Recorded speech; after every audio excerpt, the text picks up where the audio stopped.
Welcome to the Margin Business Digital Entrepreneur Podcast. In today's episode, we got Ken Burke. Ken is the founder and CEO of the EntrepreneurNOW network. He's not only a highly successful serial entrepreneur, he is as well a speaker, a mentor, and a published author. Ken's background is in software, which led him to found MarketLive, a market-leading enterprise-class e-commerce software that generated more than $2 billion in annual sales globally. In 2021, Ken authored the book Prosper: 5 Keys to Thriving in Business and Life. And in addition to this book, Ken has hundreds of published articles and has spoken at over 300 industry events spanning his 21 years in the e-commerce industry. I'm very happy to have Ken today in the podcast. Welcome, Ken.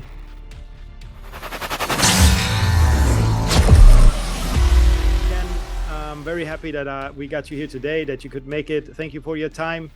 And yeah, let's dive right into it, because I know there's a lot of things going on in your life as far as I just understood. And it's an amazing story, which maybe not too many people will remember.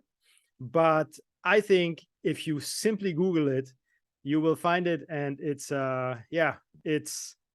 one of the amazing things which happened in the e-commerce space. But please, let me just introduce yourself, and then we please go over your past, because this is definitely something we need to know more about. Well, thank you, Omar, and it's an absolute pleasure to be here with you today. And thanks so much for having me. Yeah, you know, it's funny, as I love talking about e-commerce because, well, I've been in e-commerce most of my life. I started in 1995. I won't give you the whole history, and it'll be very short. And building e-commerce platform, and we built one of the largest e-commerce platform over 21 years. It was both Gartner and Forrester ranked as one of the top 5, if not one of the top 2 or 3 e-commerce platforms in the world. It was called MarketLive. We actually ended up selling it in end of 2015 to a very large company. It's now called Kibo Commerce. That's its new name, along with a lot of other technologies. But we did about $2 billion. That's 2 billion with a B in online sales for our customers each and every year. We had wonderful customers. We had a lot of fashion apparel. So some of your listeners may be into that area. We had hard goods, sporting goods, a lot of decorative home, a lot of home goods as well. We did across the board e-commerce. And so I was able to watch the growth of e-commerce from when, you know, we had the first Cyber Monday. I was there the first Cyber Monday. We didn't know what Cyber Monday was at the day. I remember our customers. I used to be sitting there on that Monday morning, and we only knew back then, before they called it Cyber Monday, that a lot of sales came in and we couldn't figure out why. And I remember sitting with my customers who were, you know, they were all over the country here in the United States, and we'd be sitting at our control center and we'd be watching all this traffic come in. And finally, somebody named it Cyber Monday. And then I remember also, you know, it was Thanksgiving here in the US. We have Thanksgiving on the prior Thursday. And then we couldn't figure out why everybody was shopping, you know, Thursday afternoon. Our servers were exploding. We were not ready for it, you know. And then we finally got wise and moved over to AWS, which was a good move, by the way.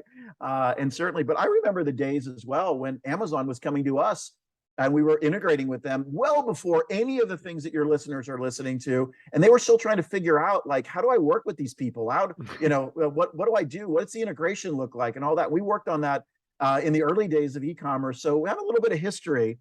But, you know, today I'm a practicing entrepreneur. I'm running multiple businesses right now. I switched from e-commerce to e-learning, and now I teach entrepreneurs how to start, grow, and run their business. I have my own business software company as well.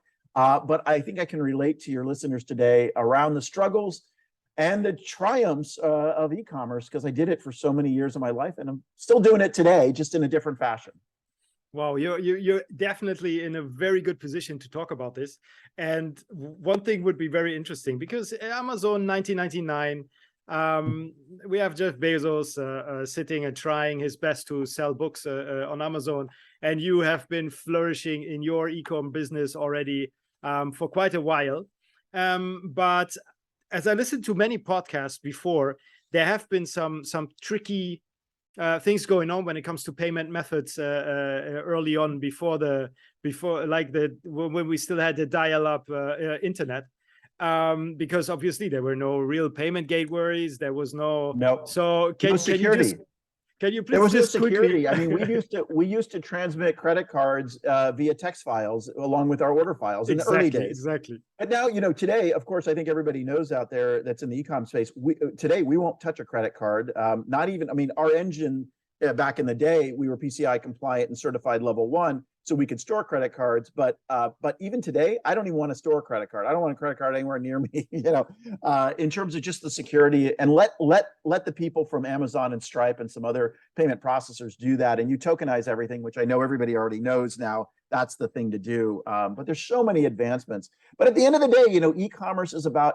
At the end of the day, e-commerce is still about merchandising and running a really good business and understanding margins. And I know these are all the struggles that your audience is listening to each and every day. And also having a really good entrepreneurial mindset, which is something I talk a lot about. But at the end of the day, you've got to have the business fundamentals that actually, the business fundamentals, and you have to have it figured out so that when the tides turn, when we go into a recession, which everybody certainly is saying there'll be a word recession. If it's not already happening, it will happen. And how do you deal with that? Because I watch so many businesses go out of business during that time because they don't have the right fundamentals in place. And if you could just put the right fundamentals in place, and I know it's hard because cash is king and you've got to work through all of that. But are there some disciplined things that you can do in order to have that 3 to 6 months of cash available to fund, any dip? And dips can go, by the way, for 2 years. I've been involved in multiple massive dips. 2001, 2008. Were the two big ones. 2008 being the last one. I lived through it. I was a Sequoia-backed company, Sequoia being one of the, for your audience, the number one VC in the world. And they basically told us, it funded 165 companies. And they basically told all of us, you're not getting any more money. We're done. No more money for the next couple of years. So do what you need to do. So, the lessons there is, cut. If you got to cut, if you see that you're really starting to struggle, cut earlier than later and start to dial back the business a little bit so you can survive. What entrepreneurs typically do, and I know this is not a positive topic, but what entrepreneurs usually do is we're so darn optimistic that we'll just push and push and push and push, and then we'll fall off a cliff. Or we'll have blinders on because we want to do the business of e-commerce. We want to do the business of whatever it is. And I got to tell you, having a really good financial plan and revising it, updating it every month, which people don't want to hear, is the fundamentals of actually staying in business.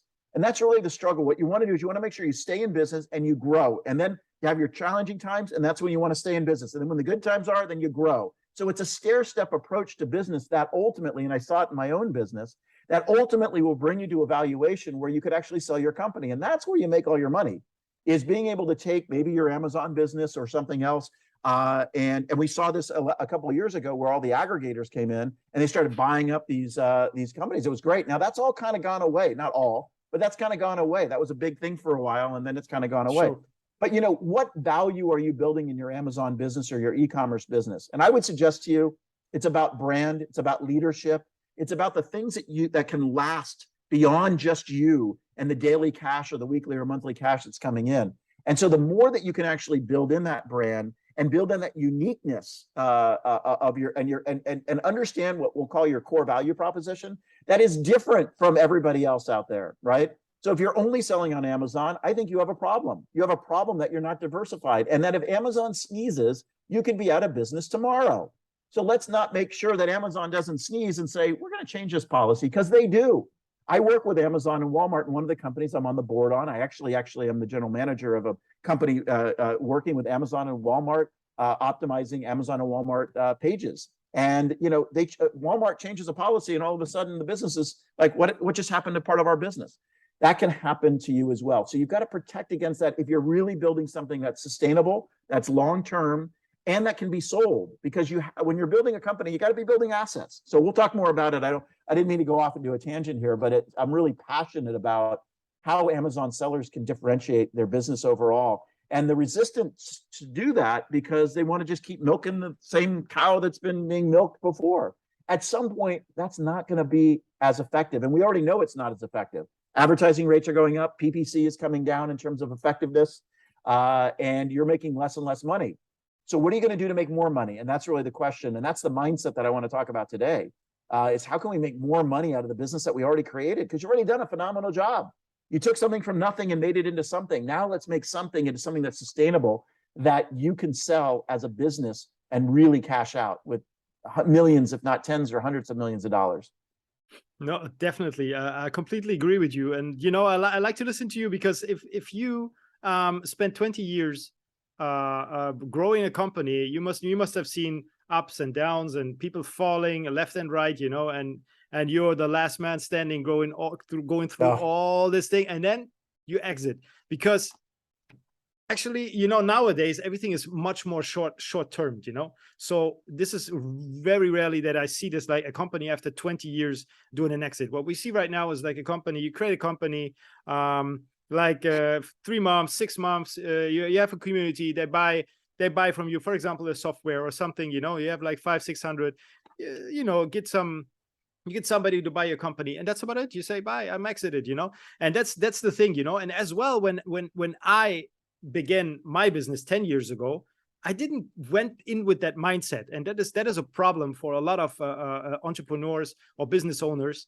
They don't go in with the mindset saying, okay, they create their business for exiting. That is one very important thing, you know. But you know, it's I learned along yeah. the way. I didn't burn my business. I'm still here, and I'm still really in a niche in a niche project, which not many Amazon agencies actually are in. So we really understand the market. We understand what we do. And but I've seen many in these 10 years who come and go. So I just Oh, want to talk absolutely. with you. I just want to talk with you as well about this mindset, how people get in, how they could change, and how could they understand if they really went in and they don't have an exit plan. Because obviously now we have an exit plan, but before we didn't have one because we didn't even know that we're running a business, you understand? So Right. We kind that's of fell into it, which a lot of exactly. Amazon businesses, you know, I know you're an agency, but a lot of Amazon e-commerce businesses kind of, it started to work, and then it started to work more. And all of a sudden you look back and you're like, oh my goodness, I have a business. But the question is that, and it's still a struggle, because even though you have a business, you could be doing 10 million, 100 million, you could be doing 5 million, 2 million on Amazon. The problem is that the margins are so small that you're not going to make a lot of money, as we all know. I mean, that's no secret, right? But what you are building up, as you continue to build it up, you will be able to push more to the bottom line. The thing is, first of all, if you're going into business to sell it within 1 or 2 years, you know, good luck. You've got to create, you've got to create a tremendous amount of value within 1 or 2 years in order to actually sell it for anything that's worth anything. People do it, but that's not the case. And usually what happens, that's just, it's ridiculous to think you're going to sell a business in a couple of years for, you know, a significant amount of money. It just doesn't usually happen, right? What you have to do is you work the business and you build the business over time. You'll have your challenges, you'll have your roadblocks and things. But, you know, having the mindset of having an exit in mind, you know, actually is how I learned how to build businesses. That, you know, are you building a lifestyle business? A lifestyle business says, I want to take as much out of the business as I can each year. I want to live a nice lifestyle. I want the business to kind of feed that lifestyle, and I'm good. I'm never planning on selling it. If you're not planning on selling it, your whole strategy around how you raise money, who you raise money from, do you raise money at all, how you spend money within the business, how you invest back into the business is completely different than in my business, my software company, as an example, in the e-com space. We basically didn't make a profit. I don't think we made a profit any year, because our structure was such that we basically took every dime that we had and we reinvested it back in the business for 20 years so that we could sell it for 10 digits, right? We can sell it for over $100 million and cash out. That's a wholly different strategy. So once you understand what you want to do, I want to exit in 3 years or 5 years and 7 years. What the exit allows you to do is have a target of where you want to go. And if it is 2 years, then understand what can you do in 2 years to actually create value. Well, I think that's a very short duration for a business. You don't even figure yourself out in 2 years. It takes a couple of years just to figure everything out. If you think you're brilliant and you're some magical business person that nobody's ever seen before, you better look in the mirror again and do an ego check, as I call it, because you're going to get smashed up the head or smashed upside the head, as we say, because it's not the reality, and something is going to tear you down. Your ego will crush your business if you let it. I write about that in my book, which I didn't mention earlier. I didn't even mention to you, actually, which is called Prosper, 5 Steps to Thriving in Business and in Life. And it talks about ego and taking action and getting clarity and the things that will drive you forward, not just in business, but in life. And so you really have to think about what you want to be, what your definition of success is, for the business. And you need to think about it now and have a plan to wherever that trajectory lands, because then you'll craft the business and be able to maximize its value based on these strategies that you actually implement. You don't just kind of willy-nilly grow things and then wake up one day. Sure, it can happen, but that's not kind of how it happens. How it happens is you have a plan for strategizing exactly what you want to create. As you're creating it, you always want to run a bit. By the way, my VCs, Sequoia Capital, every famous VC out there that I've ever interacted with, and there's been a lot of them, said you run a business not to sell it, but you run it. You actually run the business to grow it and to maximize its effectiveness, efficiency, its profits, its revenues, and then somebody will want to buy it. It's not the opposite. So I've been talking about exit strategy and knowing what you want to do when you want to do it. But when you're actually running the day-to-day business, here, the bottom line is, don't run it like you're going to sell it.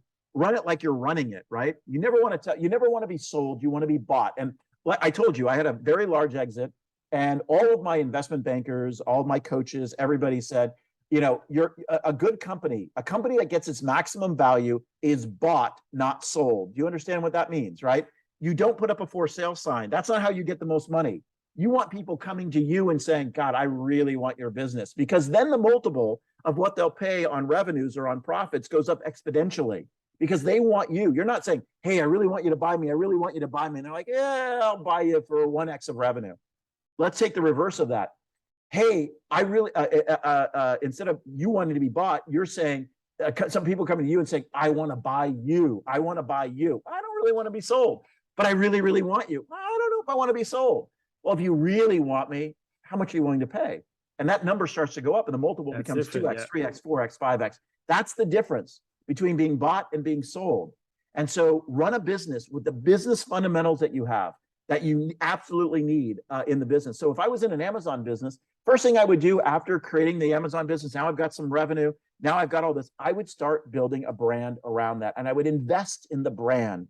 I would invest in unique products and services, or products that I want to sell. I would sell them in other channels other than Amazon, knowing full well that Amazon is 90% of my business or 80% of my business. I would start to diversify out of that, because nobody wants to buy you. So give me an example. If I was selling on 40 marketplaces, including Amazon, when I was fairly diversified, Amazon being the biggest marketplace, then I built my own .com, and about 50% of my revenue was coming from my own .com, about 30% from Amazon, and 20% from the rest of the marketplaces I sell. You are so much more attractive of a business, even smaller, and I will pay more for you than if 99% of my sales are coming from Amazon, period. End of conversation. That's just the way that it is, right? Because you can be disintermediated, if that's a big word, I know, but you can be disintermediated inside of Amazon in a nanosecond. They recategorize something, and you're all of a sudden, you have a different set of competitors. And I'm sure some of your listeners, if not all of them, have experienced something that Amazon has done that's pissed them off, that's changed the way they do things. So take the power into your own hands. Take the success that you had in Amazon and start to build that into a brand that has, maybe that you integrated your e-learning into it. So you're educating your customers and building that bond so they come back again and again. Maybe you've integrated some subscription program into your business, maybe not on Amazon, but maybe on your own site, where you're able to bundle products and or products and services together that have a reoccurring nature to your business. By the way, that's really important. The more that you can target your business into a subscription business, the more sustainability that you can have for your business overall. I don't care if you're selling products. You're like, well, Ken, my business doesn't do subscription. Well, pretty much everybody does a subscription today. If you're a beauty company, you're replenishing something. I got my face cream, my anti-wrinkle cream, my this, my makeup, my that, whatever it might be. Yeah, you're on a continuity program that's replenishing you. That's why they give the discounts on that. You all know that. But look inside your business. If you're saying, I'm not naturally in a business that has a reoccurring nature to it, figure out a way to make it reoccurring. There is probably a trigger. Not every business, but a lot of businesses can be reoccurring. I'm going to buy again from you, so I want to put you on a program and load it up with some benefits. Load it up with whether it's external content or things that you can build the brand with. So for instance, again, if I'm in the beauty industry, I'm loading up my site with beauty information, beauty lessons, beauty courses, how to be better at skincare. I'm building the brand that extends beyond just selling them a box, selling them a cream, selling them whatever it might be. Make sense? That makes a lot of sense. You know, it's exactly what I'm always saying, because in order to sell a product, you need to stand behind the product. You cannot, yeah. you know, it's like you are the face of the company. You know, it's if you just sell for selling, makes no sense. You know, then this is like when we talk about 2000 or 2010 was the Wild West in Amazon. So everyone who wanted to sell sold on Amazon, and this is why I as well gave this example. And people didn't come in with the mindset of exiting or even creating a company. It's just, hey, I'm going to sell a product on Amazon, you know, and suddenly it's, oh, it's 2, oh, it's 3, oh, it's 5, oh, it's 10, oh, it's 1,000, oh, it's 2. And suddenly they grew to a monstrous company, and they were like, oh, now it's what we're going to do. You know, we're not too many people. We have problems in the warehouse. We have problems, you know, and all these problems are adding up. And there is a lot of good entrepreneurs who actually turned it around and managed it very, very well. And they grew to monstrous companies. And I was lucky enough to work with one of these companies for 10 years, which exactly the same had begun, and they grew into a monstrous company afterwards. And learning from these type of people is really important, because you don't think too much when you begin to sell. It comes in the process actually afterwards, when you're tested, when you really when you really get caught cold in all of these things, because suddenly you need to turn around $1 million, you need to turn around $10 million. How are you going to do it with the containers? How are you going to put this merchandise back? How are you going to handle all this stress? How are you going to handle the stress in the office? Okay, there is all of these things. And I think there we see the entrepreneur mindset really. And if somebody is not stable enough, they break out. And then this is where we see businesses go away. And I would even say fail, because everyone else who continue never fails. They only learn. So this is, from my point of view, an entrepreneur mindset. And everyone who has this mindset, he will always go on. They will sell the company, or they will do something else, another recurring revenue or anything of that kind. And they will always be able to get themselves out there and do something very, very good and even more innovative, maybe starting a SaaS company, as you mentioned, or put themselves into e-learning, because everyone can as well sell their story. You can sell your story. I mean, like, absolutely. There's so much. And I love, you know, it's funny. This morning, I taught a class on dealing with failure, which you so eloquently spoke about, because I don't believe there is failure. It's impossible to fail. You can go to kenburke.com, watch a video on it. It'll tell you it's impossible to fail, because in the process, you're going to have such great experiences as you go through this growth period. You have to realize and put it in perspective in terms of the challenges or things that you might be having. It's easy to say, but guys, I've run a business too. I've had the ups and downs. I've had the customers leave. I've had servers go down. I've lost millions of dollars and gained millions of dollars, you know, just like that.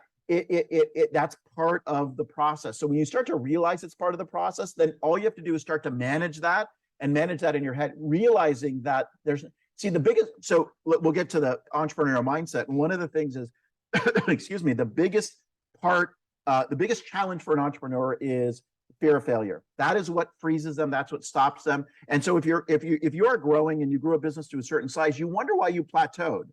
And this happens to every business, is that almost every business, at some point in time, you either stop growing or you start to go down a little bit, or you plateau before you get to the next one. It's a normal business cycle. And there's a couple of reasons why it happens. One is the things that were required to build you up to a certain level, to $1 million or $2 million or $3 million or $10 million, is a different skill set that takes you from $10 million to $100 million. It is a different skill set that takes you from $100 million to $1 billion in sales. If you're a retail company, they're different. There's a different mind. So your mind has to mature along with that, as number one. But also, here's the key: your processes and procedures. And this is a really hard thing to do, but I'm going to tell you to do it anyway, which is you've got to build enough infrastructure in place as you're building the company, as you're growing. You have to build enough in, but if you put too much in too fast, you'll kill the company, because too much process, too much procedure in a small company actually doesn't work. The great part about being smaller right now, for those of you that are smaller, is you're nimble. You can react. You buy in smaller quantities. You might be able to react to trends that are going on in the industry, and boom, boom, you can do that. When you're doing it in huge orders and you're buying a year in advance or 6 months in advance, and you're buying containers and warehouses and all of this other things, you can't move it. You're not as nimble when you're $100 million. You're not as nimble. Exactly. And as an entrepreneur, you're farther away from all the decisions. Yes, you make the decisions at a high level, but then you've got all these other people involved in the decisions that once you made all on your own. So a couple of things that stifle growth is the entrepreneur and the entrepreneur's ego keeps too much of a control on the company. So they actually stifle their own growth. So when you start bringing in other leaders in your company, you've got to let them lead. This is really important. And I struggled with this as well. I had an executive team for probably All of us, 10 all years, of us. 10 to 12 years. Actually, most of the time that I owned the company, I had an executive team. But for the first 10 years of my business, I had a stranglehold on them because every decision went through me, every dime went through me, every approval went through me. I knew what was going on in every aspect of the company. And so, whoa, okay. But then the company starts to grow out of that where I became the bottleneck. And I didn't allow, and so as soon as I let my executives start to have some control and then more control and then ultimate control, and the only thing that I ended up doing when I ended up selling the company, I quadrupled the value of the company in 2 years. And there's a long story in that. I actually left the business for a while. I didn't leave, but we brought in another CEO. He was a disaster. I came back in, I recovered the company, and we actually quadrupled the value in 2 years of the company. But that was when I learned leadership, which was, I'm going to only manage my 7 executives that I had. I had 7-tier C-level executives, and then we had 250 people below them. And I just managed them. I didn't manage anything because they were really good at their individual discipline. I was the symphony leader, if you will, leading the orchestra, making sure that all the instruments sounded right at a strategic level. That's the critical part of it. So even if you have an executive team of 1 or 2 people, and maybe they're even your family members or what have you, make sure that you let them lead, give them the power and control, and just manage them at a high level because you'll catch things. You'll catch when they make a big mistake, but let them make little mistakes. It's okay. Let them, if you know something's wrong, but you're like, in this particular case, I'm going to go with your idea and I'm going to see what happens because you never know, right? If you absolutely know it's wrong and it's going to destroy the company, then obviously don't let them, run into, crash into the wall, supersonic speeds, but allow them to make their own mistakes, allow them to grow. One of the things that made Amazon a really big company and nice company was, as much as you love or don't love Jeff Bezos, and I know people that have worked directly or, well, indirectly for him 2 or 3 tiers down, he embraced the idea that people could fail and it was okay. We're going to go in, we're going to make logical business decisions. It's a very interesting culture there at Amazon. I won't get into the details of that because I didn't work there, but I know people that have. And but failure is actually okay in the organization, meaning it's not, when I say it's okay, it's that if you came in and you have alignment and you have and you go and you execute to the very best of your ability, but it just didn't work, that's okay. That's going to be part of the overall process. That's not failure of the company. That's just having some challenges along the way. And by the way, out of some of the biggest failures come the most amazing opportunities that then lead into something, right? So anyway, so I suggest that that's something that, as a leader, as you're embrace that idea. It took me a long time to learn what I just told you, and it's hard to execute, but you got to let go sometimes because that's what's going to really allow the company to grow. And then build those processes and procedures as you need them, a little ahead of the curve, but not too ahead of the curve. That's the trick, right? Because again, if you build too much process too quick, the company won't be able to survive. Oh yes, for sure. Because it's the changes needs to be slowly and steadily. As well.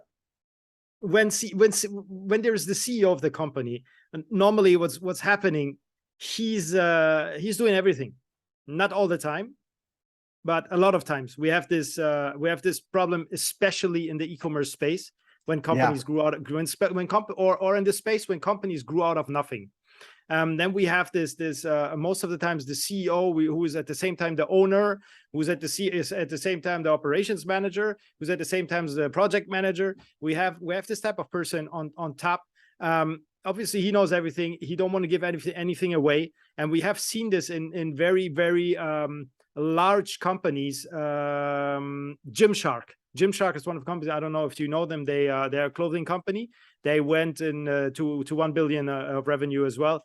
And we had this example as well, and the guy was like, I don't know, he was under 20 when he began this, and he was a CEO of the company. And at a very young age, he realized, okay, actually, I am not good as a CEO. I need to go down to learn my processes. So he went down actually to work with project managers, to work with managers, to really learn. And he was one. Then he got one of the team of them really, and it takes kind of ego to watch and watch the CEO taking over your company, and you're sitting like, 2 or 3 tiers down and learning it the hard way because you have no clue actually what you're doing. So after these years, as you already mentioned, and then I mean, for them, it was not that the company was brought down.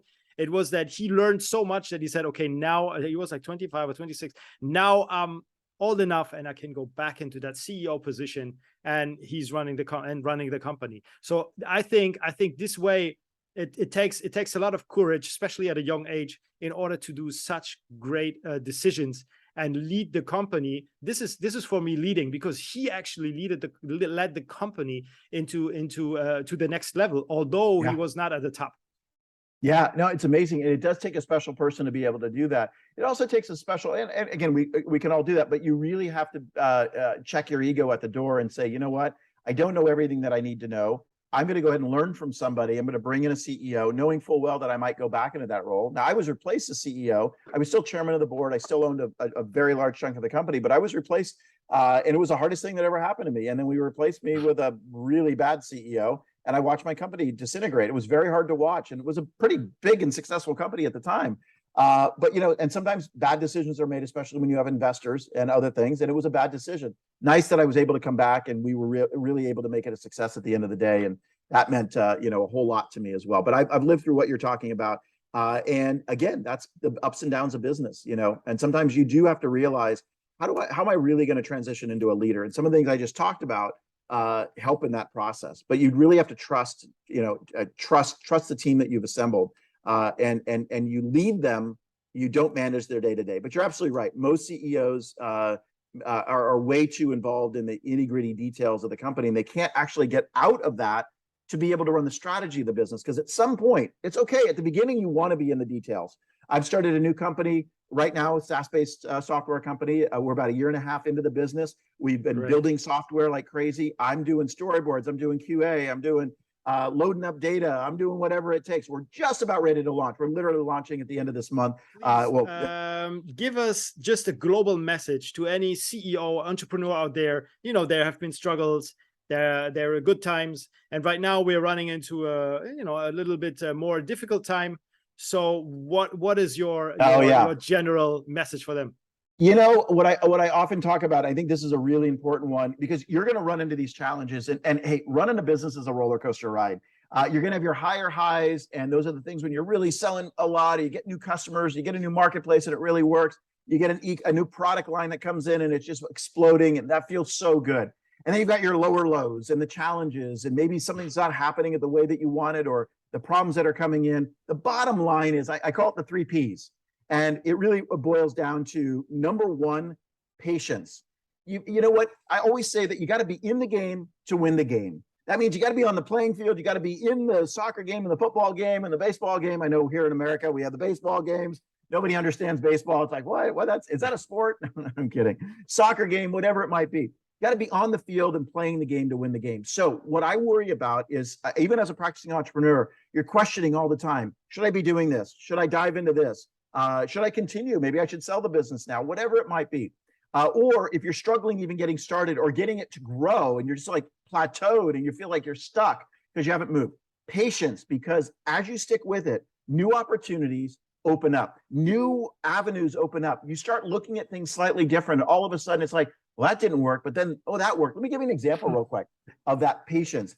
When I was originally conceptualizing my company, which was my microcasting company, which is basically it's an e-learning platform for sales and marketing purposes. So you use e-learning as a way to engage customers and to bring them along the journey, their customers, their partners, or their prospects. It works for everything, right?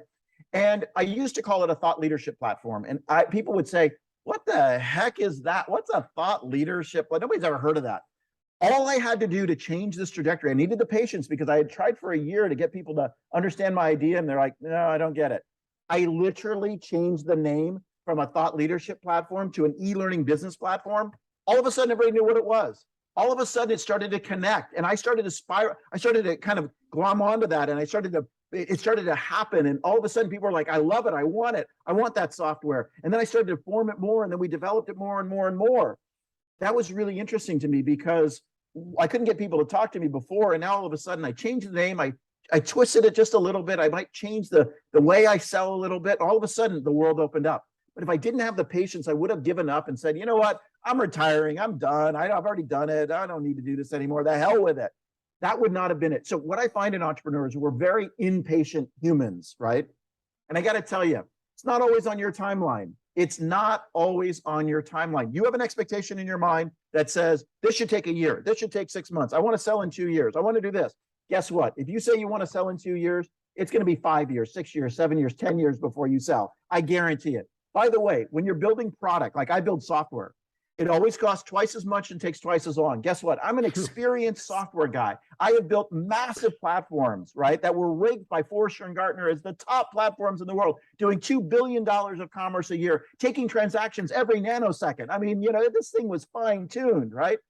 And I go and I start building my new platform, and guess what? Cost twice as much and took twice as long. It's almost done now, but it took twice. And I know, and I hired my team, which has already built platforms for me in the past. So I even knew my team. Still took twice as long. It wasn't on my timeline. It's not always on your timeline. Number one, patience. Second P, persistence or perseverance, I'll call it. Perseverance is what I usually call it. And that's just having the stick-to-itiveness. You have to be patient, but you also have the perseverance to continue to drive. Don't lose that, right? And because the perseverance, again, things open up when you persevere. Things open up when you stay in the game and you're not even realizing maybe where it's going. And then all of a sudden you kind of get some clarity and an opportunity pops up and you run with it, because what you're doing right now may or may not be in alignment with the exact timing that the rest of the world needs what you're doing. But that timing might align, and when it aligns, boom, then your business explodes. So don't give up. Number three, and by the way, if the business really isn't feasible and it really is a crap business, get out of it. I'm not saying stay in a crap business. I'm saying that sometimes you have to try different things as you're in the business, and you test things and you measure it and then you adjust. Test, measure, adjust. I always talk about that. I taught all my customers that in e-commerce world. You got to keep trying and trying and trying. The last one is really important ingredient. It's a secret ingredient. It's a reason why people want to do business with you. Passion. That even if you're not, and you can see me on the camera right now, Omar, and my hands are flailing around. I'm talking, I love it. I'm passionate. I understand no question completely. about passion. It comes through the phone, but passion comes from the gut and the heart and up through your mouth, and it comes out, and it's infectious, and the audience is riveted by what you're saying because you're dragging them in. That's how you keep employees interested. That's how you keep investors interested. That's the secret ingredient. Now, you got to have everything else. You can't just live on passion alone. You got to have the business fundamentals. You got to have the money. You got to have the products. You got to have the channels of distribution. But the passion is what makes all of it come together. And people want to be with you. They're rooting for you there. And I got to tell you, MarketLive, the platform that I grew prior to my current platform, I grew on passion. People wanted to do business with us. Armani, walking in their offices in New York, and they're like, and we grew their business from nothing in e-commerce, nothing when they first started. And they were doing hundreds of millions of dollars. I don't even want to say how much millions of dollars they were doing by the time we finished with them or whatever. And those customers stayed with us for many, many years, like 10, 15, unheard of. My employees stayed with me for 10, 15, 20 years, unheard of in San Francisco. You know why? Passion. They were addicted to the passion and the energy that we brought along the business. So as a CEO, bring that energy level up. Bring people with you. Don't walk into your office with your head down, looking at the floor. You want to walk making eye contact with everybody. If you want to walk into your office, close the door and scream, you go do that. Or you want to look down, or you want to cry, whatever you want to do. But when you're out on that floor, when you're out interacting with customers, prospects, partners, employees, you're on stage. That's my advice to you. Now I can't even talk because I got so going so much, right? Yeah, that's live with passion, as Tony Robbins said. There's an element of there that's infectious, and make that, because that alone, that with all the other things can help grow your business. Wow. That's a very, very, amazing to wrap this up. I mean, I cannot say anything else. The only thing what I can say is I'm sure now anyone who listened to the podcast want to meet Ken or want to see what you're actually offering and your courses, and what you have done to see your the whole lifetime what you have actually built. So where can anybody contact you to speak with absolutely. you, or with our website to know more about your company? Oh, sure. Thank you so much. Well, our website for entrepreneurs is entrepreneurnow.com, entrepreneurnow.com. Entrepreneurnow.com. We put it here. And it has a lot of free resources for entrepreneurs. So you don't have to buy anything or anything. There's some courses on there that'll guide you through things. There's other material and stuff like that, but lots of free resources. KenBurke.com if you're interested in the book that I mentioned. That's my personal definitely. site. I'm always on there well. to read any of my guest books. Thank you so much. Great. And you can always email or any other questions. I'm on LinkedIn and email ken@kenburke.com. You're more than welcome. Anytime to contact me. Amazing. Thank you so much for your time. It was a passion-driven podcast, and I can just say thank you, and the audience will really appreciate it. And hopefully we can speak again. Yes. Thank you, Omar. It's been a pleasure. Thank you to everyone listening. I really appreciate it. Great. Thanks, Ken.